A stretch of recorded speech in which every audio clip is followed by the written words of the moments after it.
How's it going, everybody? Hope you are well. And here's a whiteboard of things that you should be aware of next time you have these lustful thoughts of just things that your flesh wants. But when you think about these things, it will definitely help you, and you can overcome lust 100%. Yeah, put for the title, next time you get lustful thoughts, do this. For number one, think about that person and say, would they be a good mother? If not, you're fooling yourself.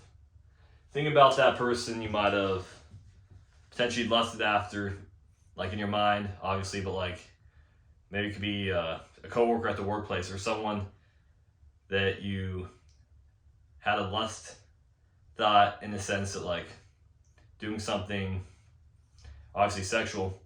Would they be a good mother? Would they be, think about it. Let's say if y'all had intercourse, right?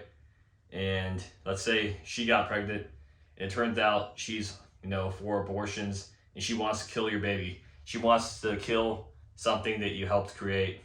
And you had a lustful thought of her, right? But she literally disregarded it and kills your baby, right? Would you want to be of her? Think about that.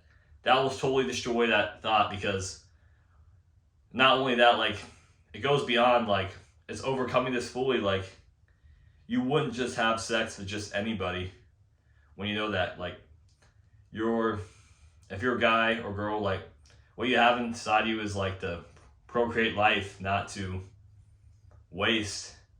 And believe me, that person that you're probably lusting after doesn't care about you. They don't love you. If you died tomorrow, they probably wouldn't care. It's the truth. And you're really fooling yourself, buddy. Like, if you think about it too, like, good mother, like, what if they abused dogs? What if they, this person that you seem to be lusting after over, what if they abuse dogs? What if they're evil? Like, what if, like, they could be a Jezebel spirit? They could have so many of these different things, and you're thinking lustful after them. Once you think about this stuff, it will help heal you and get rid of those thoughts. Obviously, we need to flee from youthful lust, as it says in the Bible, but like, it goes beyond. You should hate the idea and be disgusted by just lust in that way. And getting into number two, if you know this person, like in person, like it might not be someone online or like on the internet, but like if you personally know this person, the Bible talks about, ye shall know them by their fruits. Matthew 17, verse 18. A good tree cannot bear bad fruit, and a bad tree cannot bear good fruit. So, if you're a man or woman struggling with lust, like, I want you to think about that individual. And if you do know him in person, if you know him a little bit, maybe in person, if you're not creepy, like it is somebody like, try to know their fruits they bear, and try to, like, do they have a good soul? Can you sense they have a good soul? Like, do they bear good fruits? Are they kind, loving, compassionate, like hardworking? Do they have wicked ulterior motives? Do they eat the bread of idleness, like, which the Proverbs 31 woman does not eat the bread of idleness, but a lot of these women out here, they do eat the bread of idleness. And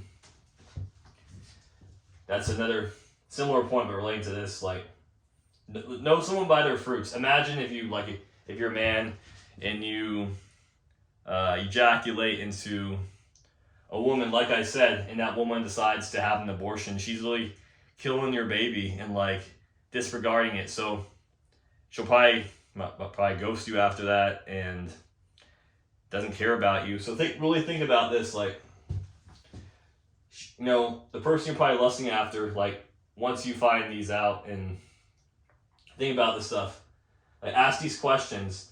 And sometimes the person you might be thinks attractive, like per se, could be a good mother. That's not necessarily lust per se, like, but think about these things if you're really struggling with lust, and they'll change your mindset. Really. And if, like, bad fruit, does he, she,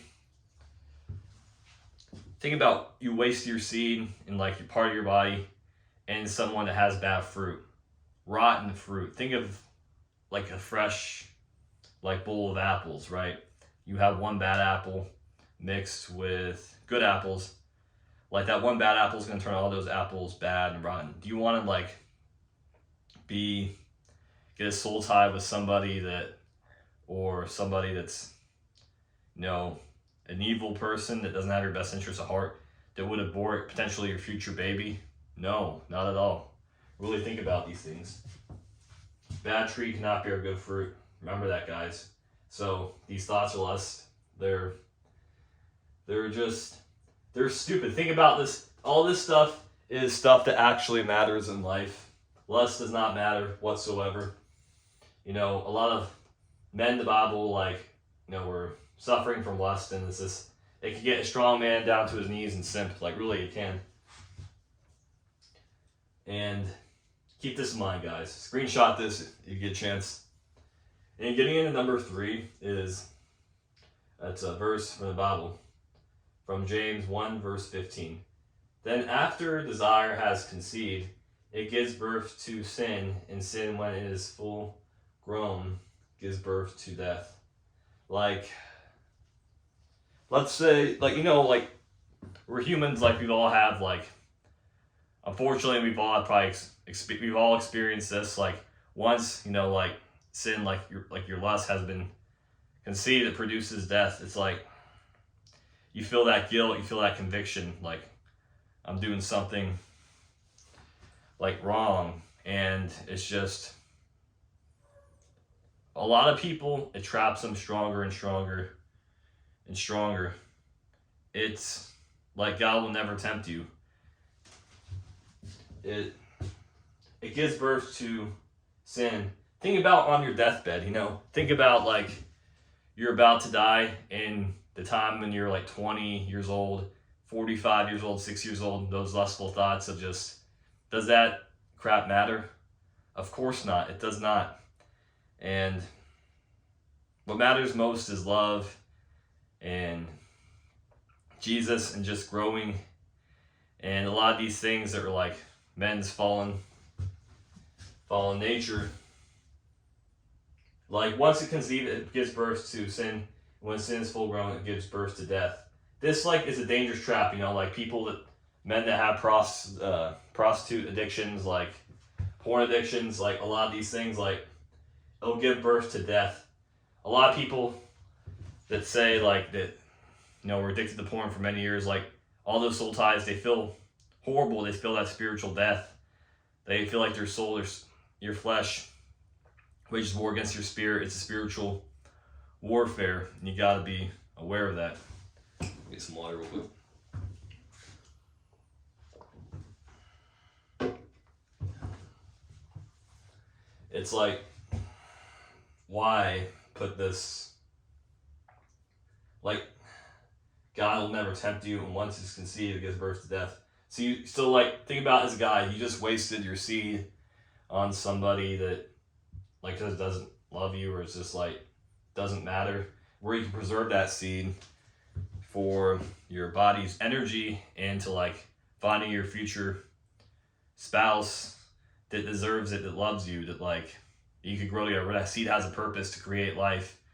Or if you don't have children, just to, like, sex is when marriage is a beautiful thing. I think sex is great for marriage and all that, because you become one flesh once you're with somebody. When you're married, like, that's a beautiful thing. And don't waste your life force on someone that doesn't deserve it, because I guarantee you, they probably will, like I said, abort your baby, you know, disregard you, ghost you, and they just took your seed. They don't deserve that. They really don't. Like, so guys, take a screenshot, and if you are struggling in lust, think about this stuff. Have a backbone, have morals, have values. And also, yeah, brain fart.